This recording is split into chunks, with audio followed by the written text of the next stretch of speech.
Hey guys, in this recording today I'm going to teach you how to make average calculations and standard deviation calculations in Microsoft Excel.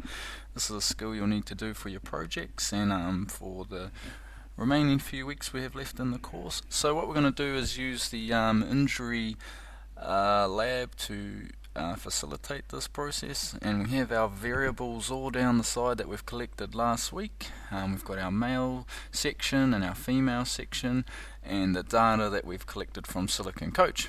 So in order to do a mean or an average for the data, what we need to do is select the portion of the area and then we press the equal sign. Once we've done that, we go up to the top left corner and we're going to look for the average. And we want to do the average of trial 1, trial 2 and trial 3 data for need distance at ground contact. So I'm going to select those 3 trials and then I'm going to press enter. And I can repeat this process for every variable, or I can do the quick tip of just clicking the square in the bottom corner. If I do a double click, it'll go all the way down and it'll do, if we check, it's done the average for the corresponding 3 cells before it. Now I'm just going to tidy up this particular area to the appropriate amount of decimals, or non-decimal places in this case. I'm also going to put in the new line and I'm good to go. So that's how I do my averages. Now for the standard deviations, what I'm going to do is press the equal sign. It'll bring up the mathematical functions up here in the top left. I'm then going to go find the stdev function, click on it, and I'm going to do the standard deviations of the trial 1, trial 2 and trial 3 data. So I select those, I press the OK button, and then I have my standard deviation. Now same thing again, I'm going to make this process fast, so I'll double click the lines. I'm then going to come and make those no decimal places. I'm going to tidy up this table by putting the bottom line in, and I'm good. And just to check, I've done the standard deviation of these 3 pieces of data, which is good. Now, in order to repeat the process over here, I've got many ways I can do it. I can do it individually, start all over again, do the equal sign, and then find the average for these 3 pieces of data, or because this all looks the same, so i.e. this amount of space here is equal to this amount of space, I can just select the equations I've just done. So if I copy those, come over to the mean, and I'm going to just paste them, and what would have happened is it's brought over all of my equations, but now it's doing the average for these 3 trials for the female, which is awesome. I've then got the standard deviation, which is doing this for the 3 trials as well, which is perfect, and I've just completed my whole table very, very quickly. Now from here we'll need to take this data and we'll have to put it into table 2 of your work handouts. So I've created a tab in this particular spreadsheet to allow us this to happen. And what we need at the moment is we need all the mean data for the male here and the standard deviation data for the male here. So if I just come back over to this area, I'm going to select all of that, copy it, I'm going to come into table 2, I'm going to select here, I'm going to go paste special. Now this is really important. We have to select values because we want the values to come across, and it's going to look all messy because this is what Excel does. And we just got to tidy it up and put in the right amount of decimal places we need.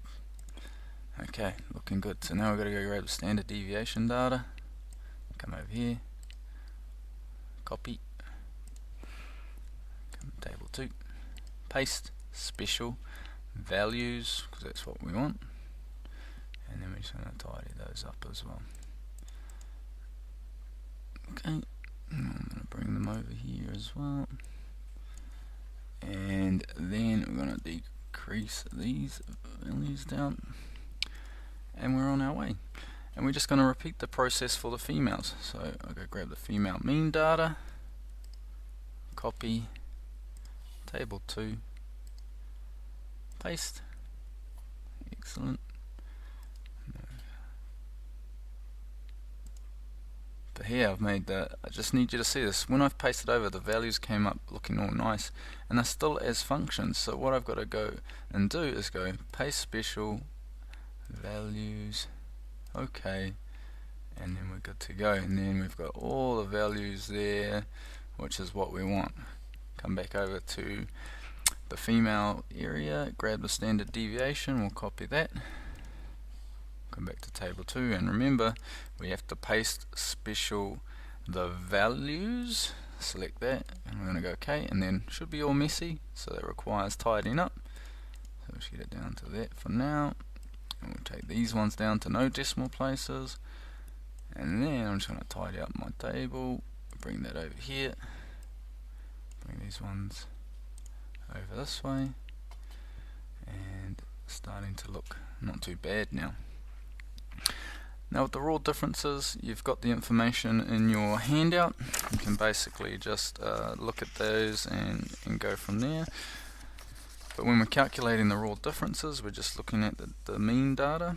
So we're going to take the male mean and we're going to take away the female mean from it. So what I'm going to do here is press the equal sign. I'm going to select the male, and then going to do a minus sign, and then the female data. And then there is my raw difference between the two, and I'm just going to do my fast calculation between all the variables, and then I'm going to tidy it up to represent the amount of decimal places I require, and go from there. We'll tidy up the space as well. Okay. Now the percentage difference is a little different. This is the way we do it in Excel. I'm going to press the equal sign. I'm going to do three brackets. I'm then going to do my male data minus the female data as per the handout. Then close off with brackets. I'm then going to do the slash, which represents the divided by, and we're going to select the female data again. I'm going to close off the bracket, and I've got to multiply it by 100. Now in this case the multiplier is shift 8, which is the asterisk symbol. 100, close off the bracket, press enter. Now with any percentage change, one decimal place is more than enough. So I'm going to bring that down, tidy this up as well. There we go. And when I finish through here, and I have my whole table looking reasonably good at the moment. Top, bottom, and just to finish this one up, and I'll put a bottom line in as well. And here's my table all ready for presentation, which is excellent. Okay guys, so just follow these steps and that'll guide you through the process within Excel. Good luck.